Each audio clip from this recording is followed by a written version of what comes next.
dreams. Well, you didn't come here to hear me talk, so let's jump right into it. Caleb, champ, last time I saw you, we were standing in the ring.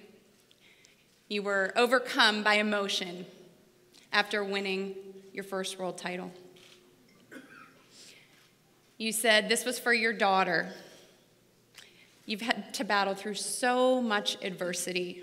The loss of your daughter in advance of the title, the loss of your mother after. Where do you find the strength? Where does that come from to just keep coming back?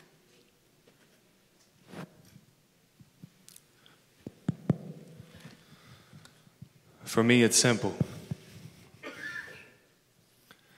At every decision that has to be made, you can go left or you can go right.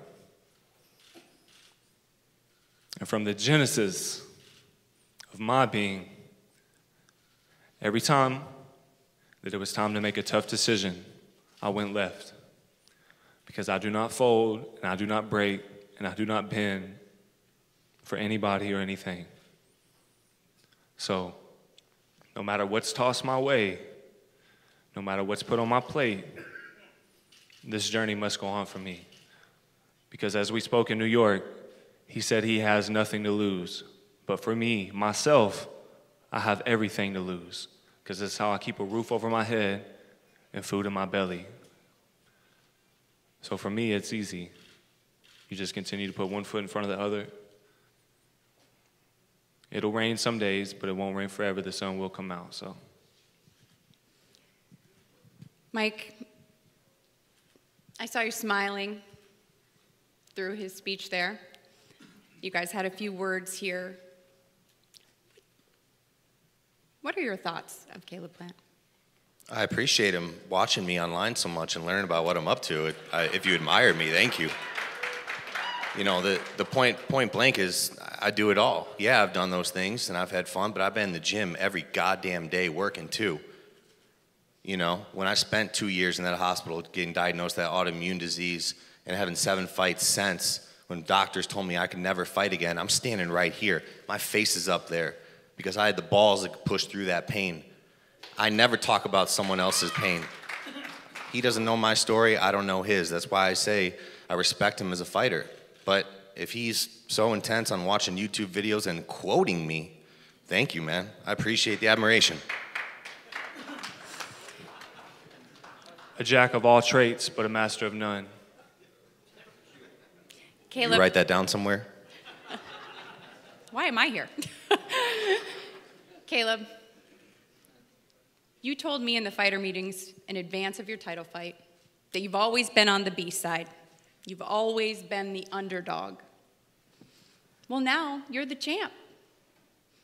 Has your mindset, how has that changed your mindset, if at all? I'm not the A side. Check my track history. I'm not supposed to be here. This is just, that'll break down, that'll fade. As beautiful as that thing is and as much weight as it holds in the boxing world, it's about more to me than that. It's not just about belts and money and fame. It's not why I'm sitting here. It's about legacy for me. So my mindset hasn't changed, as my father said. I've been looking at myself and talking to myself and carrying myself as a world champion since the day I started this. So it's really nothing new to me. I'm the same person, I work the same, I talk the same, I act the same. I'm the same person I've always been. So. Mike, when you got the word that you were going to fight for the world title on Fox, what was the first thing you did? I started crying. This is a dream come true for me. I've wanted this so hard. I've been through so much in days, and I thought that my boxing career, my dream would be over. I've been chasing this dream since I was 8 years old, through all the ups and downs. So, you know, I started crying, and I was so excited for this opportunity.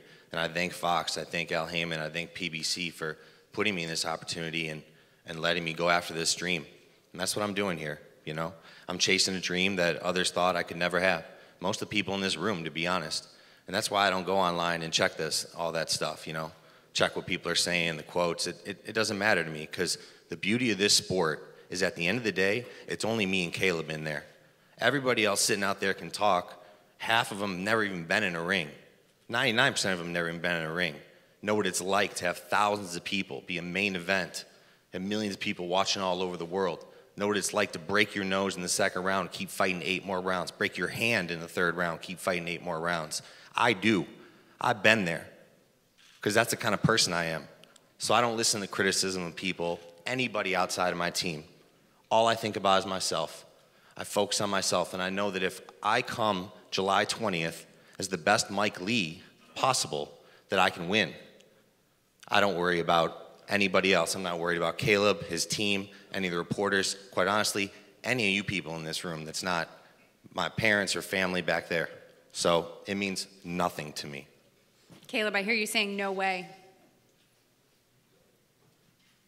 What do you mean by that? No way. No way. No way he's going to beat you. No way he's going to take your title. No way. Because I'm not concerned with the people in this room. I don't care about those cameras. I just told you I don't care about the cameras and the fame. All that comes with this. It's not that he should be worried about, and it's not that separates me from him. I have been bred to do this. On your website, it says you picked up boxing after your senior year of high school. So did you start this when you was 8, or did you start this after your senior year of high school? You want me to sign an autograph for you after this or something? I study. You should try it sometime. Studying my website? Okay. Yep, I study everything about you. And come we'll July 20th, I'll know everything about you. Right over there for you.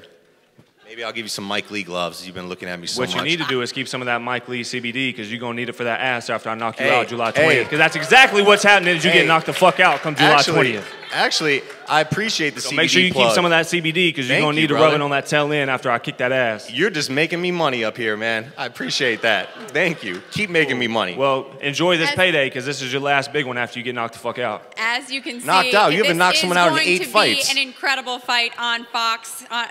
We could keep going here, I'm sure, but we have some lunch to be had, and I know you fighters want to go relax, get off this stage, take a moment as you get ready for this big fight, July 20th at the MGM in Las Vegas. You're not going to want to miss it now. We'll have the fighters face off. I'm sure it will be an intense one, and we'll bring up my friend and Hall of Famer, Jimmy Lennon Jr. to close things out. Guys, if you could face off, please. One final time. Gentlemen, last photo chance. We'll do a team shot too today.